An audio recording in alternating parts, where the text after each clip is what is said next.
সবাইকে good morning. কেমন আছেন সবাই? আজকে এই যে সজনে ডাঁটা দিয়ে ডাল রান্না করেছি, উচ্ছে আলু চচ্চড়ি করব আর সয়াবিন রান্না করব। যে গরম জল করে ভিজিয়ে দিয়েছি। সকাল থেকেই বৃষ্টি হচ্ছিল, এই 10 মিনিট হলো ফাঁক দিয়েছে। ভেতরে ঢুকলে পুরো ভিজে যাব।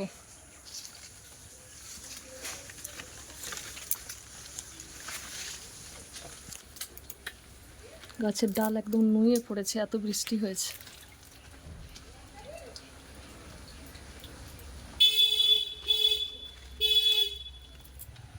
দেখতে পাচ্ছি অনেকগুলো সাদা ফুল ফুটেছে। আগামীকাল তো 30শে ভাদ্র, পরম প্রেমময় শ্রী শ্রী ঠাকুরের জন্মদিন। তাই মন্দিরে প্রোগ্রাম আছে, আমরা মায়েরা মিলে করাস করব, তার রিহার্সাল আছে 3টে থেকে। তাই সকাল থেকে উঠে রান্নাবান্না করে নিয়েছি, যে স্নান টান করে পুজো করে খেয়েই বেরোবো। দেখতে পাচ্ছি এইখানে কয়েকটা মিনি জবা ফুল ফুটেছে। এই দুটো কালার আছে, একটা রেড আর একটা পিঙ্ক। কত ছোট ছোট এই যে জবাগুলো।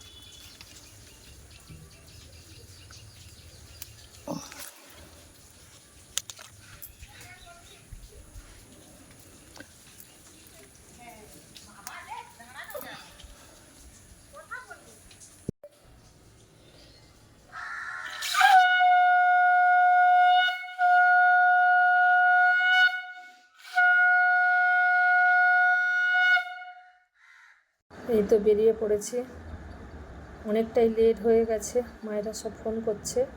সকাল থেকে বৃষ্টি হচ্ছিল, বেলার দিক থেকে রৌদ্র হতে সব জামা কাপড় ছাদে দিলাম, এই জন্য একটু দেরি হয়ে গেছে।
এই তো পুরো মন্দির আলো দিয়ে সাজানো হয়েছে, বাচ্চারা সব খেলছে এখানে, ফুলের কাজ চলছে, মায়েরা সব ভিতরে ফুলের কাজ করছে।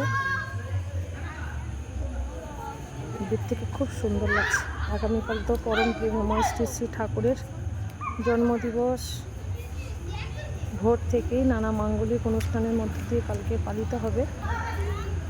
এই তো মায়েরা সব ফুলের কাজ করছে ভিতরে।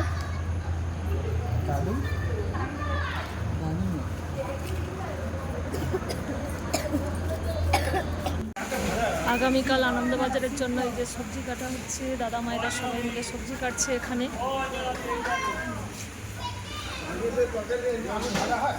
ভিডিওটি আজ এ পর্যন্তই, আবার পরের ভিডিওতে দেখা হবে।